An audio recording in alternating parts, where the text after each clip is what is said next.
শুভ সকাল। আমার আরেকটা নতুন ভ্লগে তোমাদেরকে সকলকে স্বাগত জানাই। আমি আজ তুলসা মঞ্চটাকে পুরো ঝকঝকান দিব, এই যে রং দিতে শুরু করে দিয়েছি।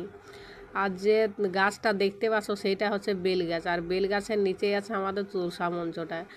আর ইয়ার আগে দুটা বেল পড়ল, তো এথায় রং দিছি আর ডর লাগছে যদি বলি ওই বেলগুলা মাথার উপরে আমার পড়ে যেত তবে কি হতো। তো আরও দুটা বেল আছে, তো ভাবছি যে এগুলা পাড়েলি তারপরে আমি শুরু করব। ওই যে একবার আগে বেল পড়লো তো সেই ডরটা আর যাচ্ছে না, যদি বলি পড়ে যায়। তো অনেক কষ্ট করে দুটা বেল পাড়লি, আর এগুলা কাঁচা ছিল, অত সহজে পড়তো না, তাও একটু কীরকম লাগতেছিল। তো ঘুরে শুরু করলি রং দিতে ওই বেলগুলা পাড়ে নিয়ে।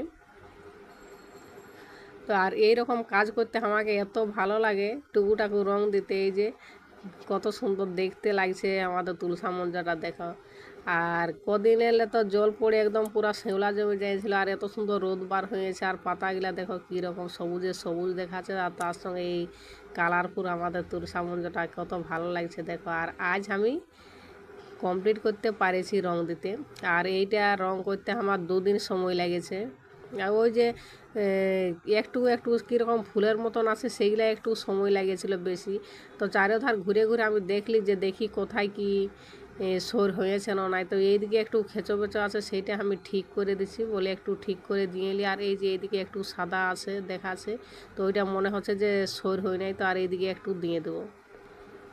তো আমার রং করাটা কেমন হয়েছে তোমরা অবশ্যই